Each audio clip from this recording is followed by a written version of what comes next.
Let's prepare slice the watermelon.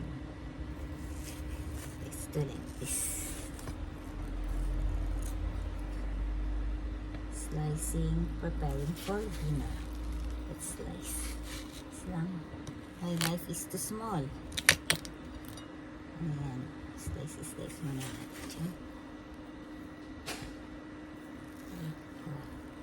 Masukat tayo ng knife. Suika. In Japanese, they call it suika. Ayan. Tapos may nahulog na siya. Titigman natin, guys. Ang tamis. Ang init na panahon, sarap kumain ng ganito pag malamig. Malamig na. Lagay natin sa glass. Ayan. Tanggalin ko muna nga ito. Disturbing. Tapos gaganito natin. Ayan. Ay, muntik na. Madulas.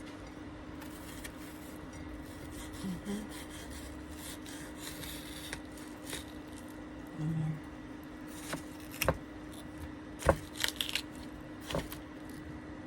So, huwag natin tanggalin yan.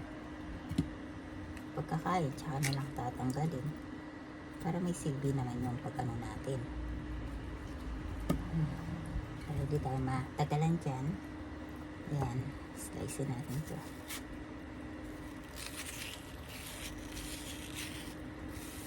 Nahulog siguro ito. Kaya may may maganda yung biyakin niya. What do you think? Is garbage already. Ay, dyan ka lang. Tapos, yun, pa natin ang isa pa. Isa pa.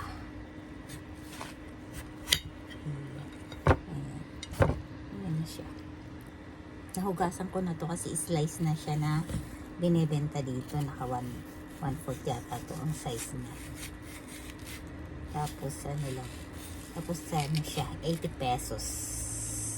Kung sa peso natin, ay kung sa pera natin is 80 pesos siya.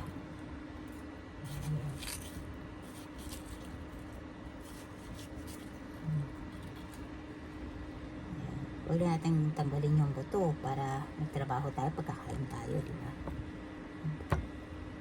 Ganyan natin pa ito. Lahat. Ganito. Mas ano ako sa pag-slice ng ganito. Ayan. Tapos ganito pag-slice niya. Sintaktak. Baka masugatan tayo. Ayan. Okay na siya. Okay na siya.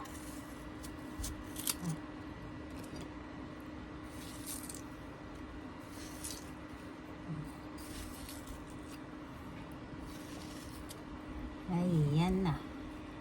At isa pa. Tapusin na natin itong lahat. Okay. Ang ating watermelon. Ay! Nagtalsikan na, guys. Ayan. Ayan. Tapos ilalagay natin yan mamaya sa ref. Ayan o.